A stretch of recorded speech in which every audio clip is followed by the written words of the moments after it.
If you're in the market for a high-profile mechanical keyboard, this deserves a second look. It's the NuPhy Halo96, and over the past month that I've been using it, this keyboard has really surprised me. The RGB lighting alone makes it difficult for this keyboard not to catch your eye, but it goes beyond that.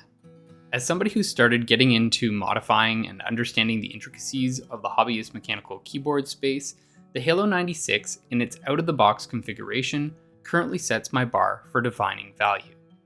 Not to say that it's an inexpensive keyboard, but for the $140 USD starting price, it's a really solid foundation that works as is while also leaving room for customization. As always, in the interest of full disclosure, you should know that NuPhy sent me this keyboard at my request, but what follows is my honest perspective, with NuPhy having no oversight or influence on what I say, so I'll be discussing all of the things that I like and dislike about this product. That said, let's get started. In its base configuration, the NuPhy Halo96 costs $140 USD, which includes the option of a white or black body.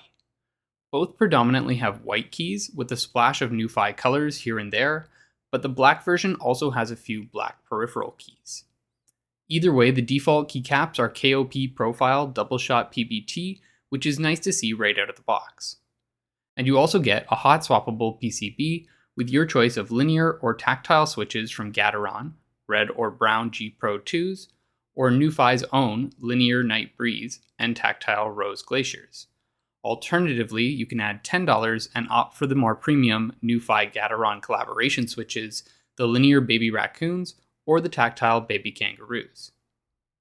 Whichever you choose, in the box you get a sample of each, as well as a Gateron G Pro 2 blue switch, in case you want to try them out and pick up a secondary set later on. Aside from color and switch choice, the only other thing you need to decide is if you want NuPhy's frosted acrylic and aluminum accented wrist rest for $30. It's pretty simple and matches the keyboard quite well, featuring a frosted design that's supposed to diffuse rather than block the light coming from the LED strip along the front of the keyboard. But in bright environments, this really isn't noticeable. So while I would recommend it for the Halo96, you could also get away with using another. Other than that, for only $20, you also have the option of purchasing some fairly nice, predominantly black, thick-walled ABS shine-through keycaps that have a slightly shorter cherry profile. These are great if you're looking to maximize visibility of the keyboard's backlight and feel much better than most of the thin-walled, off-the-shelf ABS keycaps you'll find, but they won't hold up as well to finger oil and wear as the default PBT caps. As I mentioned, NuPhy's included accessory kit is well stocked, not only with swappable window keys and a dual keycap and switch puller, but also with 13 additional enter, escape, and arrow keys so that you can customize these to be as simple or bright as you want within the NuPhy white, black, orange, turquoise, and yellow color palette.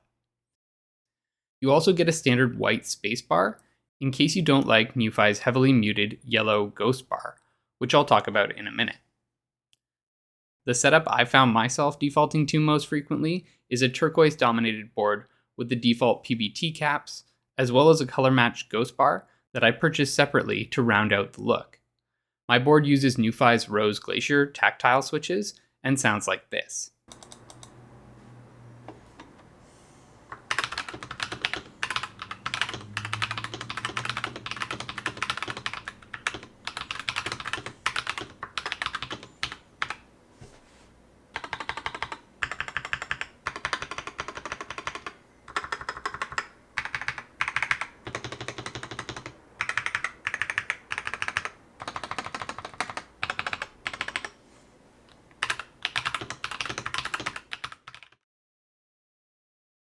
After 1 month of using the Halo96, my opinion of the build quality hasn't changed at all, which is to say, it's really good.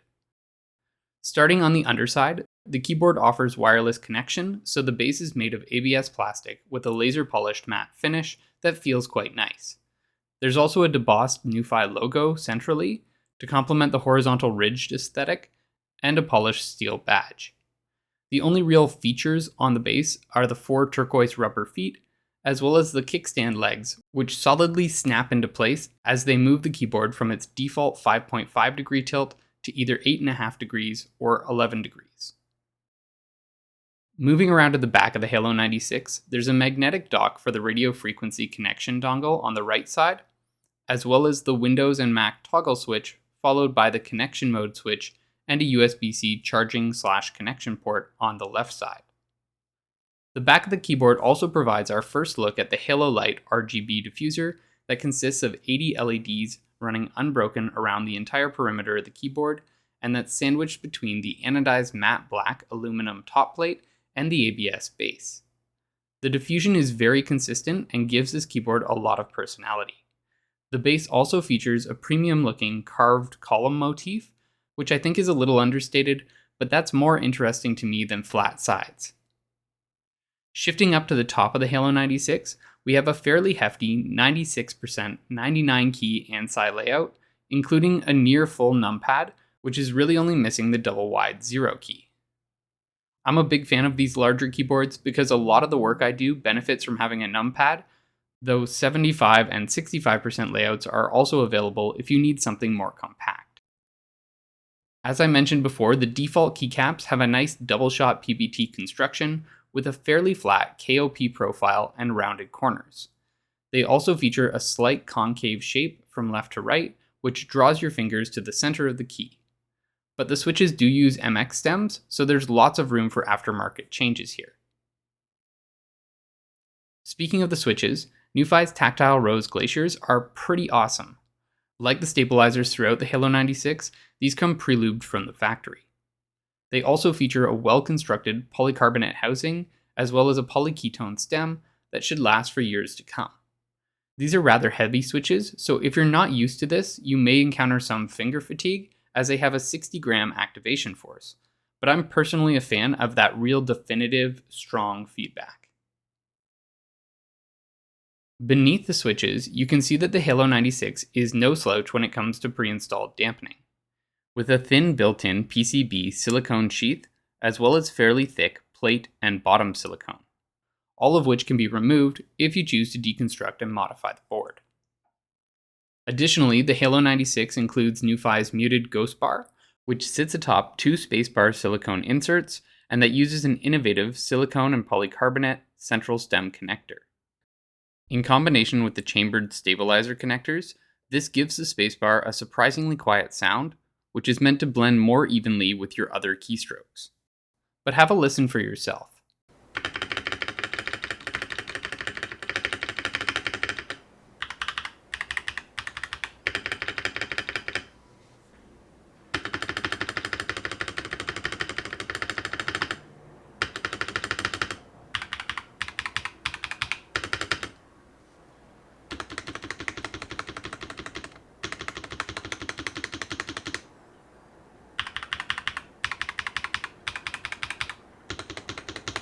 Otherwise, the top side of the Halo96 is pretty minimalistic, featuring a 7mm bezel encasing the keys, which have a 1.5mm gap between caps to allow the backlight and halo light to remain visible, even when using non-shine-through keycaps.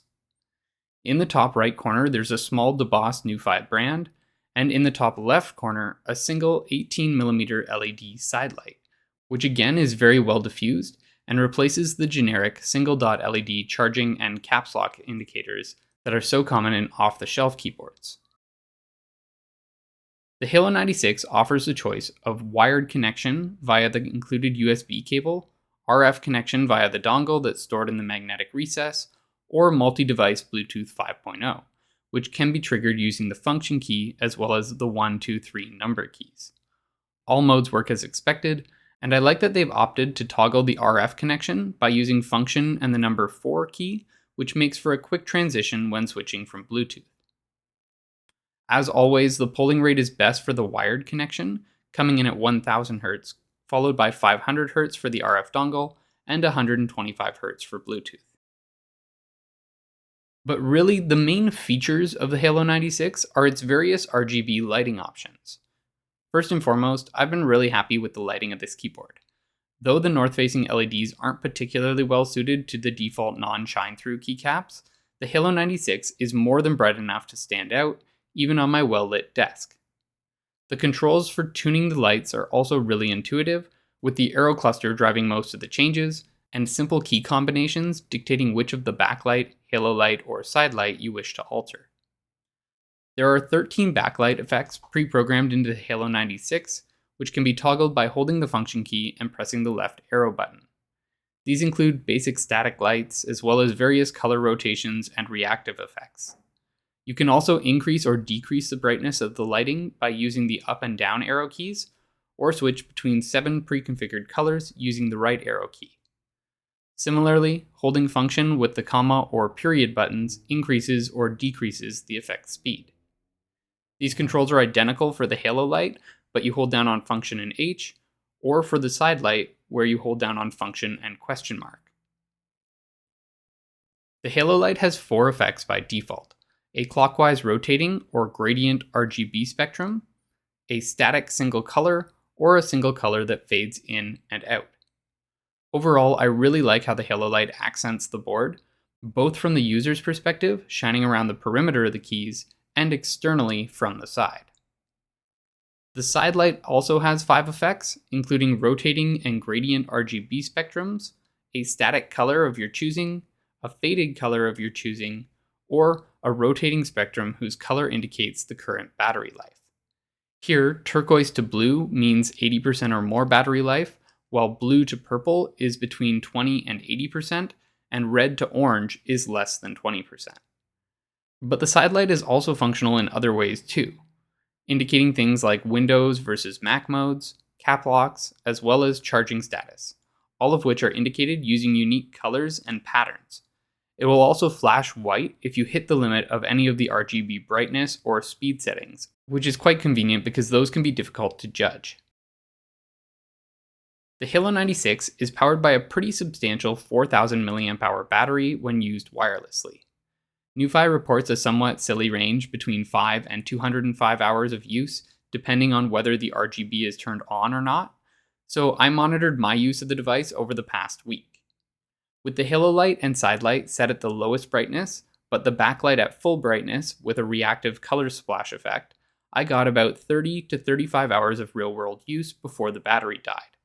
This is helped along by the fact that the keyboard turns off all RGB effects after 3 minutes of inactivity and drops into a full sleep mode after 30 minutes. However, I encountered a funny issue where the side light turned red and the escape key flashes, while the keyboard says it's at about 30% battery life remaining, then it suddenly dies. Flashing the firmware didn't seem to make a difference, so hopefully this is something that gets fixed in a future update. If this gets resolved, the side light can indicate the current battery status at any time by holding function and pressing the backslash button, or you can choose to lock or unlock the battery status to the sidebar using function and the closed square bracket. This issue aside, I think that the NuPhy Halo96 is an excellent keyboard that offers a really good value for its price. Starting at $140, it isn't inexpensive, but that's a pretty standard and competitive price range for an off-the-shelf mechanical keyboard, and given its excellent build quality, the amount of RGB control that you have, and the hot swappable platform, I think it's difficult to ignore just how much the Halo96 has to offer. That said, I did have a few other minor issues worth mentioning. First, I would like to be able to switch the RGB effects using 2 buttons rather than 1, so that if you overshoot the mode you're looking for, you don't have to loop through them all over again to try to find it. Second, the Halo96 isn't compatible with QMK or VIA, which limits the amount of true customization you have access to. That said, NuPhy's console software will allow for lighting, key, and macro customization, but it's currently in beta and the installation is a whole process, so it's beyond the reach of most users for now. Finally, the PCB is tray mounted by way of ABS standoffs, so the keyboard has a quite rigid feel that some users may not like. Though it's worth mentioning that Scott K from Keyboard has a great video showing how to convert the Halo65 to a top-mounted configuration, which I'll link in the description in case you want to attempt something similar here for yourself. That's also where you'll find my affiliate link to the NuPhy site. And if you use the code JAKE at checkout, you can save 10% off your purchase of any NuPhy products, including the Ghost Bar, which the company is finally selling as a standalone item. In my books, the NuPhy Halo96 gets an easy recommendation, and after my experience with it, I'm looking forward to seeing what else the company decides to put out. If you found this video helpful, please hit the like button, consider subscribing, and I'll see you next time.